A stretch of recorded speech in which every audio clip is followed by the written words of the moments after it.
میں اللہ سے معافی نہیں بلکہ سزا مانگتا ہوں، ایسی سزا جو موت سے بدتر ہو، ایسی سزا جو قتل کا ازالہ کر سکے۔ آج سے 5 سال پہلے ہماری ملاقات ایک شادی پہ ہوئی اور ہم نے ایک دوسرے کو دیکھتے ہی پسند کر لیا۔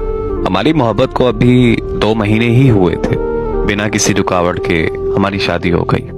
ہماری شادی کے 2 سال بعد مجھے پتا چلا کہ میری بیوی کبھی ماں نہیں بن سکتی۔ ہم دونوں نے اللہ کی رضا مان کر خود کو حوصلہ دے لیا۔ معاشرے کی باتوں نے میرا حوصلہ زیادہ دیر تک قائم نہیں رہنے دیا، اور میں نے معاشرے کی باتوں میں آ کر دوسری شادی کا فیصلہ کر لیا۔ دوسری شادی کے لیے جب میں نے اپنی پہلی بیوی سے مشورہ کیا تو وہ مان گئی، کیونکہ معاشرے کے لوگ بھی اسے طرح طرح کی باتیں سناتے تھے، اور ایسے میں میری دوسری شادی ہو گئی۔ شادی کے بعد وہ بالکل چپ چاپ سی رہنے لگی، سارا دن گھر کے کام کرتی رہتی تھی اور شام کو اکیلی ایک کمرے میں سو جاتی تھی۔ میرا دوسری بیوی کا اور میرے گھر والوں کا بہت زیادہ خیال رکھتی تھی، کبھی بھی اس نے کوئی شکوہ نہیں کیا تھا۔ پھر ایک دن اس نے تنگ آ کر خودکشی کرنے کی کوشش کی۔ ہم سارے گھر والے اسے فوراً ہسپتال لے گئے۔ وہاں مجھے ماہر نفسیات نے بتایا کہ یہ بائی پولر ڈس آرڈر کی بیماری میں مبتلا ہیں، اور میں نے یہ بیماری پہلی دفعہ سنی تھی۔ بائی پولر ڈس آرڈر ایک ایسی خطرناک بیماری ہے جس میں مبتلا شخص ہنستے ہنستے رونے اور روتے روتے ہنسنے لگتا ہے۔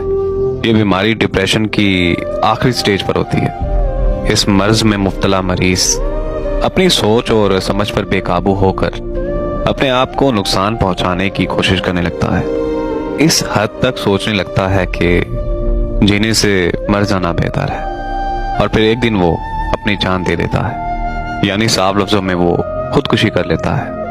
ایسی بیماری کا سن کر مجھے بہت زیادہ تکلیف ہوئی، اور مجھے سمجھ بھی آ گئی کہ اس کی اس حالت کا ذمہ دار صرف میں ہوں۔ میں نے اس کی اس بیماری کا فوراً ٹریٹمنٹ شروع کروا دیا، اور دن رات اس کا خیال رکھنے لگا، اور وہ کسی سے کوئی بات نہیں کرتی تھی، بس بالکل چپ چاپ بیٹھی رہتی تھی۔ دن بہ دن اس کی حالت اور زیادہ خراب ہونے لگی تھی۔ ایک دن میں اس کی میڈیسن لینے مارکیٹ چلا گیا۔ جب میں واپس آیا تو وہ اس دنیا سے جا چکی تھی۔ سب کہتے ہیں کہ اس نے خودکشی کی ہے، پر اس نے خودکشی نہیں کی، بلکہ اس کا قتل ہوا ہے۔ اس کی موت کا ذمہ دار صرف اور صرف میں ہوں۔ مر تو شاید وہ دوسری شادی والے دن ہی مر گئی تھی، اور دیکھو خدا کی قدرت کے اولاد مجھے دوسری شادی سے بھی نصیب نہیں ہوئی، کیونکہ اولاد اللہ تعالیٰ نے عورت کے نہیں مرد کے نصیب میں لکھی ہے۔